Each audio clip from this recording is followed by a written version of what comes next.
Okay, good morning, afternoon, evening, whenever you're taking a look at this. We're going to look at the factor theorem to start today. It's very similar to the remainder theorem. And let's just stop and think about what a factor is. If I said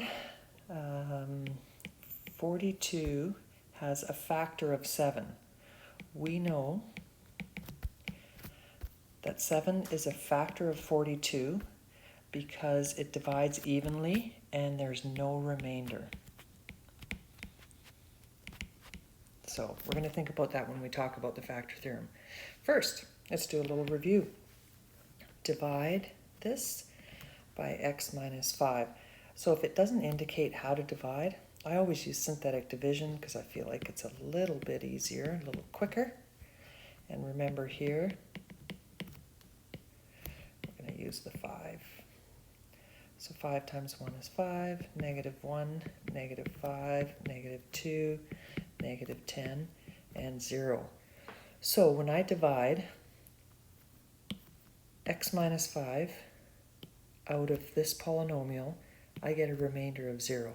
Basically, that's the factor theorem. If your remainder is 0, then this is a factor of the polynomial. So let's use the remainder theorem to verify your remainder. So the remainder theorem tells me that I'm going to sub in the 0 into this polynomial.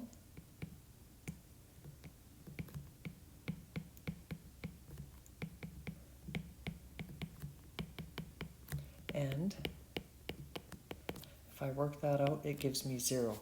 So now remainder theorem, factor theorem, basically the same thing. If the remainder is 0 when I sub in the 0 to that, then I know it's also a factor. So what does this tell you about x minus 5? X minus 5 is a factor of that polynomial. Factor the quotient and write the polynomial in factored form.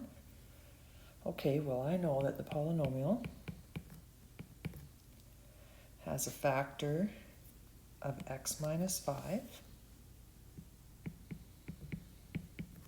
And what's left over is this here. So let's remember what that looks like as a polynomial. It's going to be 1 less degree than the degree 3, so that thing comes out as x squared minus x minus 2.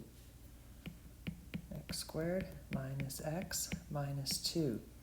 Now if we're asking for this in factored form, because this is degree 2, it's not fully factored, so we're going to fully factor that. It's a pretty straightforward. I need two numbers that multiply to negative 2 and add up to negative 1. So those two numbers are negative 2 and positive 1. So my factors are x minus 2 and x plus 1. All right, I'm going to get you to do some work now. You are going to determine, using the factor theorem, show that x minus 1 is a factor of the polynomial. So basically, you're going to sub in the 0 here into this polynomial, and if the remainder is 0, you can say yes, x minus 1 is a factor. Go ahead and get that done.